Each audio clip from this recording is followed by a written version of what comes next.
જે આપણો ટોપિક છે સમાન વિદ્યુત ભારિત પાતળીય ગોળીય કવચના લીધે ઉત્પન્ન થતું વિદ્યુત ક્ષેત્ર.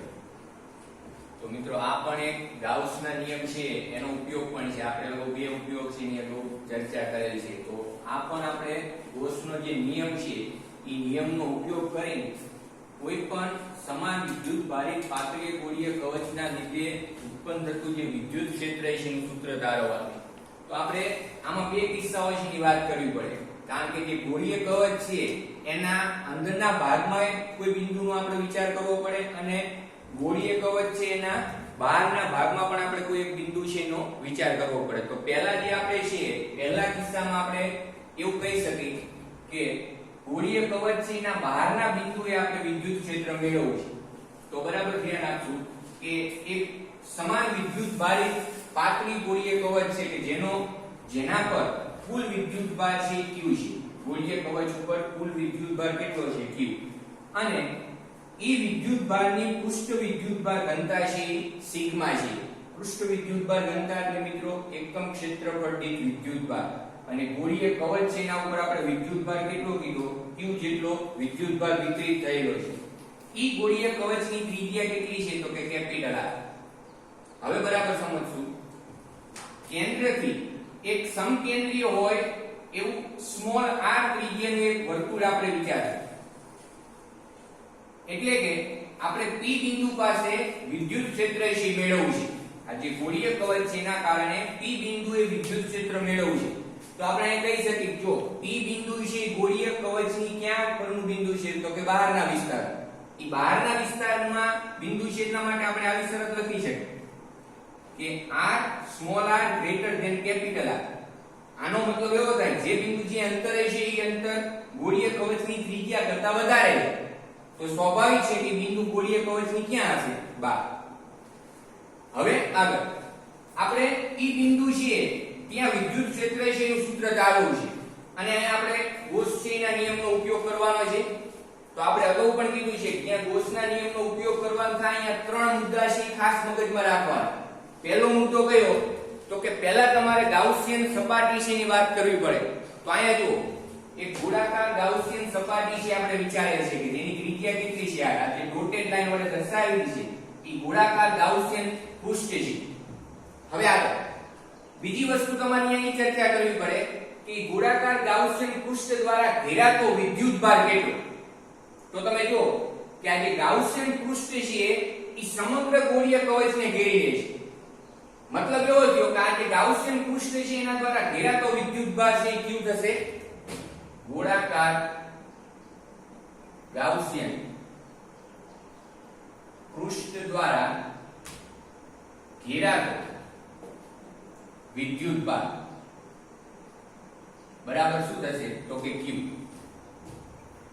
હવે જે ગૌસનો નિયમ છે એનું છેલ્લું એક આપણે સૂત્ર ફોર્મ્યુલા લખી છે કે જે વિદ્યુત ફ્લક્સ છે એનું સૂત્ર E ∆S Q ના છેદમાં એપ્સિલોન 0. ત્રીજું સ્ટેપમાં આપણે શું કરીશું કે આ સૂત્ર છે એનો ઉપયોગ થશે. હવે એક બીજી વસ્તુ કે આ P બિંદુ છે એવા અસંખ્ય બિંદુ તમે આ ગોળાકાર ગાઉસિયન પૃષ્ઠ ઉપર વિચારો તો એ દરેક બિંદુએ જે વિદ્યુત ક્ષેત્ર છે એ વિદ્યુત ક્ષેત્રના મૂલ્ય એક સમાન થશે, અને વિદ્યુત ક્ષેત્રની જે દિશા છે એ તે બિંદુ પાસે ત્રિજ્યાવર્તી બહાર તરફ થાય. એટલે કે આ રીતે કોઈ પણ બિંદુ પાસે આપણે વિદ્યુત ક્ષેત્ર વિચારીએ તો એ હંમેશા ત્રિજ્યાવર્તી બહાર તરફ થશે. શા માટે? કારણ કે આ ધન વિદ્યુત ભાર છે એટલા માટે. જો ત્યાં ઋણ વિદ્યુત ભાર હોય તો વિદ્યુત ક્ષેત્ર તે બિંદુ પાસે ત્રિજ્યાવર્તી અંદર તરફની દિશામાં હોય. હવે આપણે વિદ્યુત ક્ષેત્રનું સૂત્ર છે ત્યાં મેળવવું છે. તો અહીંયા બીજી વસ્તુ વ્યાખ્યાયિત કરી શકીએ વિદ્યુત ભારની પૃષ્ઠ ઘનતા, જેને આપણે સિગ્મા વડે દર્શાવી છે. તો સિગ્માનું સૂત્ર શું છે તો કે Q / એકમ ક્ષેત્રફળ દીઠ વિદ્યુત ભાર. તો અહીંયા જે વિદ્યુત ભાર છે Q અને ક્ષેત્રફળ એટલે તો કે જે વિદ્યુત ભાર જેના ઉપર વિતરિત થયેલો છે એની વાત કરે છે. વિદ્યુત ભાર કોના ઉપર વિતરિત છે તો કે પાતળી ગોળીય કવચ ઉપર. તો એનું સૂત્ર થશે 4πr², એટલે સિગ્મા Q / 4πr². માટે Q is equal to થશે sigma into 4 pi r square. આ જે વિદ્યુત ભાર છે એ ગાઉસિયન પૃષ્ઠ દ્વારા ઘેરાતો વિદ્યુત ભાર છે. હવે આગળ આપણું જે આ ફોર્મ્યુલા છે એનો આપણે ઉપયોગ કરશું. વિદ્યુત ક્ષેત્ર આ જે ફોર્મ્યુલા છે સમીકરણ 1 પરથી E into delta S બરાબર Q upon epsilon 0. તો અહીંયા E into delta S એટલે શું? તો આ બરાબર સમજવાનું. ડેલ્ટા S છે ક્ષેત્રફળ સદિશ દર્શાવે મતલબ ક્ષેત્રફળ દર્શાવે છે. E કોનું ક્ષેત્રફળ? તો કે તમે જે ગાઉસિયન પૃષ્ઠ વિચારેલ છે એનું. હવે E ગાઉસિયન પૃષ્ઠ છે એનું ક્ષેત્રફળ છે 4 pi small r square. સમજજો બરાબર. અહીંયા ભૂલ ન થવી જોઈએ. અહીંયા ગોળાનું ક્ષેત્રફળ આવશે પણ આ કોનું ક્ષેત્રફળ? તો કે જે ગાઉસિયન સપાટી તમે વિચારેલ છે એ ગાઉસિયન સપાટી છે એનું ક્ષેત્રફળ તમારે ત્યાં લખવાનું એટલે અહીંયા થશે 4 pi small r square બરાબર. સ્મોલ q એટલે વિદ્યુત ભાર જે ઘેરાય છે અને એનું આપણે ફોર્મ્યુલા મેળવેલ છે sigma * 4 pi capital r square. આ બરાબર ધ્યાન રાખજો. 4 pi કેપિટલ r square છેદમાં એપ્સિલોન 0. આપણે વિદ્યુત ક્ષેત્ર છે મેળવવું છે. આગળ E into અથવા તો E is equal to બંને બાજુથી આ 4 pi છે કેન્સલ થઈ જશે. તો અહીંયા મળશે સિગ્મા કેપિટલ R સ્ક્વેર છેદમાં small r square into epsilon 0. હવે આગળ આ જે ફોર્મ્યુલા આપણને મળ્યું E is equal to એમાં હું અંશ અને છેદને 4 pi વડે મલ્ટીપ્લાય કરી નાખું જેમ અહીંયા આપણે અહીં કર્યું હતું. તો આ રીતે બનશે કે 4 pi r square into sigma. અહીં અંશ અને છેદને આપણે શેના વડે મલ્ટીપ્લાય કરશું? 4 pi વડે. શા માટે એમને ખબર પડશે. 4 pi r square into epsilon 0. તો અહીંયા જો મિત્રો કે આ જે દર્શાવે છે 4 pi r square into sigma e શું દર્શાવે છે? તો કે q.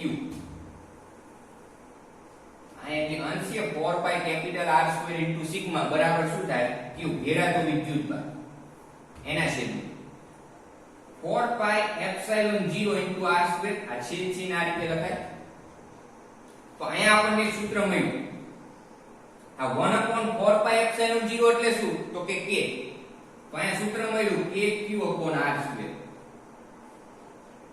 જે આપણે સૂત્ર મેળવવાનું સમજ કે ગોળીય કવચ છે એના બહારના બિંદુએ p બિંદુએ જે વિદ્યુત ક્ષેત્ર થશે ઈ વિદ્યુત ક્ષેત્રનું સૂત્ર આ થશે E is equal to kq/r square. હવે મિત્રો બરાબર વિચારો કે જે આપણે બિંદુવત વિદ્યુત ભારના કારણે ઉત્પન્ન થતા વિદ્યુત ક્ષેત્રનું સૂત્ર મેળવ્યું હતું એમાં પણ સૂત્ર આના રીતે જ હતું.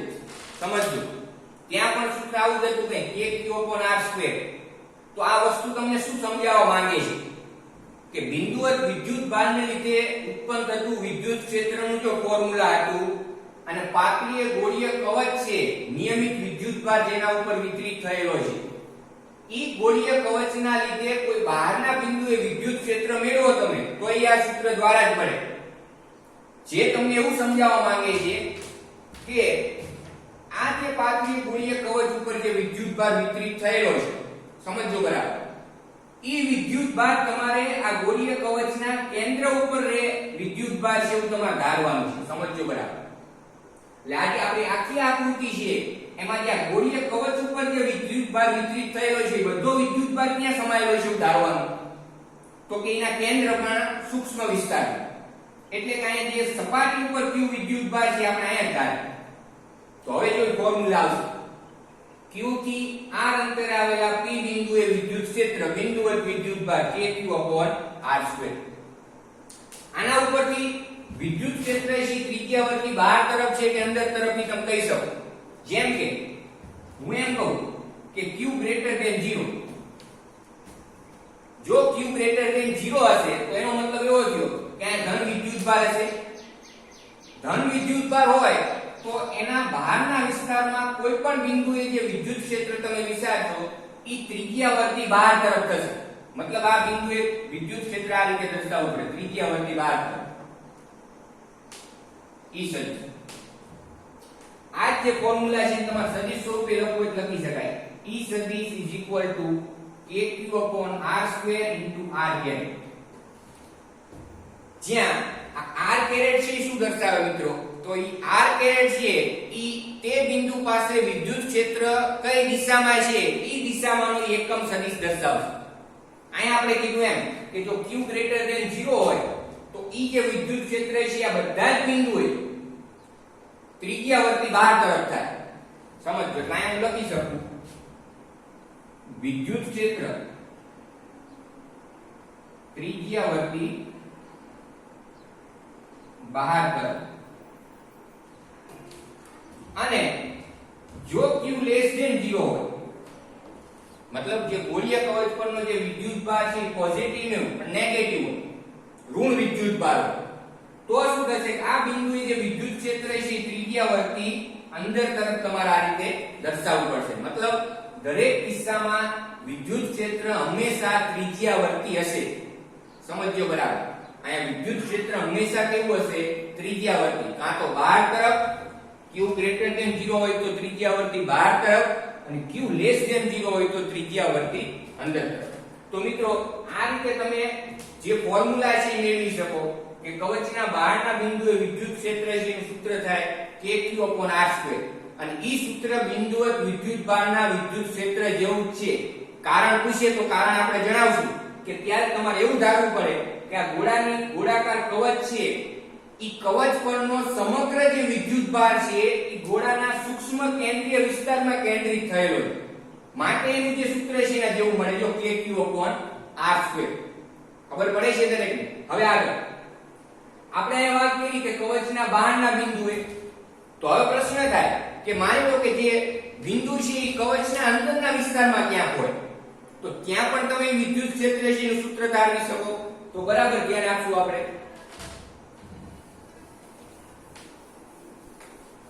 હવેનો જે પછીનો જે ટોપિક છે ઈ ટોપિકમાં આપણે ચર્ચા કરશું કે જે બિંદુ જે છે ઈ કવચના અંદરના ભાગમાં હોય ત્યાં, તો કે કવચના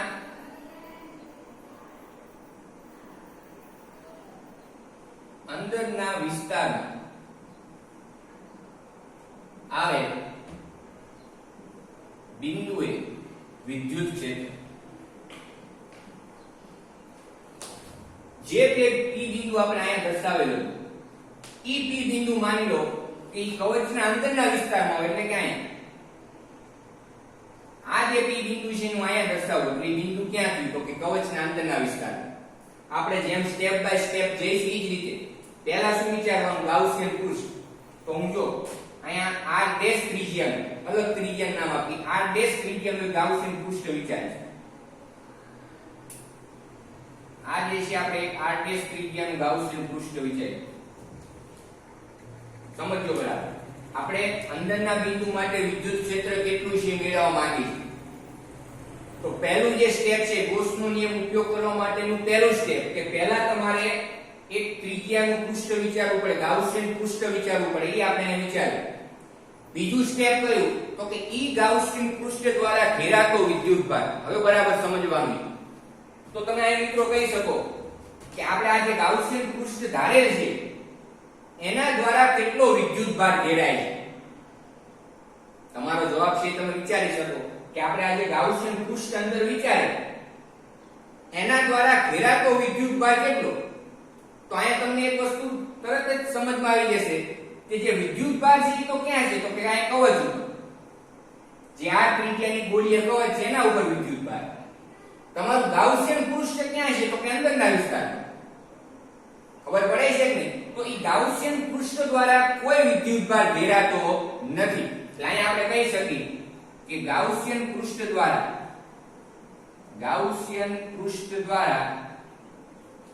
ઘેરાતો વિદ્યુતભાર, ઈ વિદ્યુતભારને આપણે q વડે દર્શાવીએ છીએ. તો ઈ ઘેરાતો વિદ્યુતભાર કેટલો થશે? 0. હવે આપણે વિદ્યુત ફ્લક્સમાં ભણી ગયા કે જો કોઈ પૃષ્ઠ દ્વારા વિદ્યુતભાર ઘેરાય જ નહીં તો એની સાથે સંકળાયેલ ફ્લક્સ કેવું કહેવાય? શૂન્ય. એટલા માટે તમે આ કહી શકો કે જે આપણે ગાઉસનો નિયમનું ત્રીજું સ્ટેપનો ઉપયોગ કરી છે, આ જે સૂત્ર મૂકી છે આપણે કે psi = E into delta S is equal to Q ના છેદમાં એપ્સિલોન 0. તો અહીંયા જે જમણી બાજુનું જે પદ આવે છે એ જમણી બાજુના પદમાં આ જે Q ની કિંમત કેટલી થશે 0 છેદમાં એપ્સિલોન 0 એટલે આ મૂલ્ય થઈ જાય 0 બરાબર. E into delta S, delta S એટલે શું ફરીવાર વિચારો. ડેલ્ટા S એટલે ક્ષેત્રફળ દર્શાવે પણ કોનું ક્ષેત્રફળ તો કે ગાઉસિયન પૃષ્ઠનું. અહીંયા આપણું ગાઉસિયન પૃષ્ઠ આ છે જો આ ગાઉસિયન પૃષ્ઠ છે અંદરના વિસ્તારના બિંદુ માટે ગાઉસિયન પૃષ્ઠ. તો એનું ક્ષેત્રફળ લખવું છે તો અહીંયા થશે 4 પાઈ r ડેશ સ્ક્વેર. હવે અહીં બરાબર સમજવાનું છે આ બેનો ગુણાકાર 0 થાય છે. ઈ 0 ત્યારે જ થાય કાં તો આ 0 અને કાં તો આ 0 અથવા બંને 0. પણ એક વસ્તુ છે કે આ શું દર્શાવે છે પદ તો કે ક્ષેત્રફળ. હવે ગાઉસિયન પૃષ્ઠ છે નું ક્ષેત્રફળ તો 0 હોઈ શકે નહીં, એની ત્રિજ્યા છે 0 હોઈ શકે નહીં. તો સ્વાભાવિક છે કે એક જ વસ્તુ 0 હોય આમાં. આ બંને ફોર્મ્યુલા છે અગત્યના. આ જે આપણે મેળવ્યું ઈ કવચના અંદરના વિસ્તારમાં કોઈ બિંદુ આવેલ છે તો ત્યાં વિદ્યુત ક્ષેત્ર છે એનું સૂત્ર છે E બરાબર 0. અને આ જે ફોર્મ્યુલા આપણે મેળવ્યું કે E = kq/r² ઈ કવચના બહારના વિસ્તારમાં કોઈ બિંદુ આવેલું છે તો ત્યાં વિદ્યુત ક્ષેત્ર છે એનું સૂત્ર છે. તો જો મિત્રો અહીંયા આપણે બે મુદ્દા ખાસ યાદ રાખશું. પહેલો મુદ્દો કે પાતળીય ગોળીય કવચ હોય તો એના અંદરના વિસ્તારમાં આવેલા દરેક બિંદુએ વિદ્યુત ક્ષેત્રનું જે મૂલ્ય છે એ હંમેશા શૂન્ય થાય. વિદ્યુત ક્ષેત્રનું મૂલ્ય કવચના અંદરના વિસ્તારના કોઈ પણ બિંદુ માટે ઈ મૂલ્ય હંમેશા કેવું થશે શૂન્ય. બીજી વસ્તુ કે ગોળીય કવચના બહારના વિસ્તારમાં કોઈ બિંદુ આવેલું છે સમજો તો એ બહારના વિસ્તારમાં ઈ બિંદુએ જે વિદ્યુત ક્ષેત્ર છે એનું સૂત્ર આ થશે kq/r². તો માની લો કે ઈ બિંદુ જો સપાટી ઉપર આવેલું, સપાટી એટલે આ છે. આપણે બે કન્ડિશન વિચારીએ, એક અંદરના વિસ્તારમાં એક બહારના વિસ્તારમાં. હવે જે મેં ત્રીજી કન્ડિશન એવી કીધી કે ઈ બિંદુ છે એ સપાટી ઉપર જ આવેલું તો અહીંયાથી આ ડિસ્ટન્સ કેટલું કહેવાય તો કે કેપિટલ R જેટલું. તો ત્યાં ઈ સપાટી પરના બિંદુ માટે જે વિદ્યુત ક્ષેત્ર છે એનું સૂત્ર લખવું છે ત્યાં આપણે આવું લખવું પડે. માની લો કે ઈ બિંદુ ગોળીય કવચની સપાટી ઉપર આવેલું છે અહીંયા. તો અહીંયા શરત શું થાય તો કે આ જે ડિસ્ટન્સ છે કોનું થાય તો કે ગોળીય કવચની જે ત્રિજ્યા છે એટલા માટે આપણે જે સૂત્ર છે આવું લખી શકાય kq/r². તો આ જે છે ઈ સપાટી પરના બિંદુ માટે, સપાટી પરના બિંદુએ વિદ્યુત ક્ષેત્ર. ત્રણ મુદ્દા છે આપણે યાદ રાખશું. અંદરના વિસ્તારમાં વિદ્યુત ક્ષેત્ર કેટલું શૂન્ય. સપાટી ઉપર તો કે kq/r². અને સપાટીની બહાર તો કે kq/r². અંતરના વર્ગના વ્યસ્ત પ્રમાણમાં વિદ્યુત ક્ષેત્ર છે એનું મૂલ્ય છે એમાં ઘટાડો થશે.